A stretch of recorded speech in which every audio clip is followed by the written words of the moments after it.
Satanic crimes committed in the name of the devil. Picture a satanic ritual. There will be candles, there will symbols, possibly drawn in blood, and there might be some kind of sacrifice involved, goat or otherwise. It's an idea that's formed the basis for enough horror films. Then there are the times you see it play out in real life. If you look back over the crimes of the last century, some of the worst examples, including brutal murders and child abuse, will have Satan's name attached to them, and that's without having to go back to the Enlightenment era.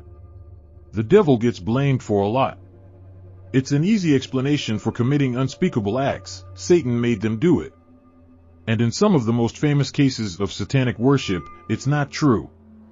Take the West Memphis Three. Teenagers Damien Echols, Jesse Miskelly, Jr. and Jason Baldwin were arrested for the murder of 3 8-year-old boys, Steve Branch, Christopher Byers and Michael Moore, in 1993. The children were stripped, hogtied and killed. Byers had been mutilated. It was a shocking crime that is still picked over today, and the motive was said to be Satanism, a ritualistic killing. But the only links between the teenagers and Satan appeared to be Echols' history of mental illness and the teenagers' shared love of metal that went against the cultural influence of their Bible Belt town. The trial was reminiscent of the moralistic outrage that took over in the 1980s in America, Satanic Panic. Much of it was focused around the McMartin preschool case in 1983, when allegations of sexual abuse were made.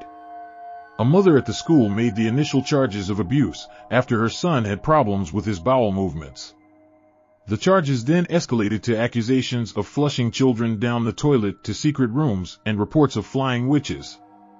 The charges were only dropped in 1990 after a trial that had been going on since 1987 found no evidence of abuse or satanic ritual. It was the longest-running case in America's history. But it's not all hype. There are cases of horrific abuse and murder that really are linked to Satanism. Ramirez was a Satanist and made some of his victims swear on Satan or swear they loved Satan during the attacks. One of the world's most infamous serial killers, Richard Ramirez, was a Satanist and partly responsible for the hysteria in the 80s. From 1984 to 85, he would break into people's homes in the middle of the night. Once inside, he carried out brutal attacks that often involved rape and sodomy before murdering his victims by stabbing, beating or shooting them.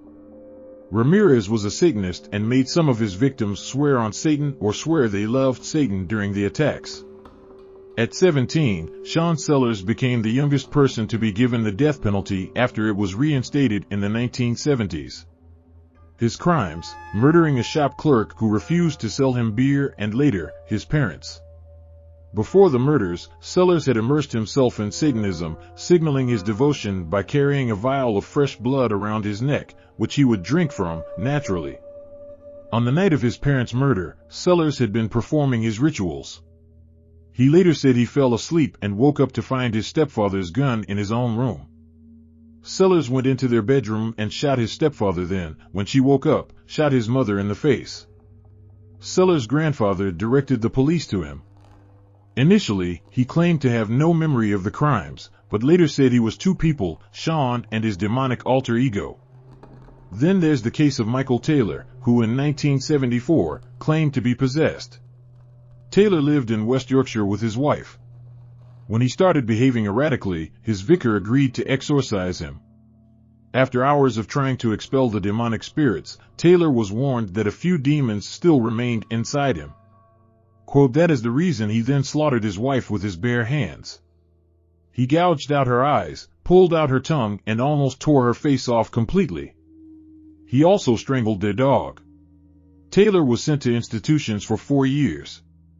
But that's not where his story ends. In 2005, he was found guilty of indecently touching a teenage girl.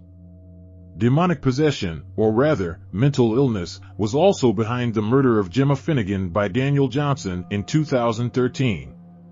Johnson, who has schizophrenia, met his partner, Finnegan, after he was released on probation from prison, having murdered a man in 1996. Finnegan had no idea.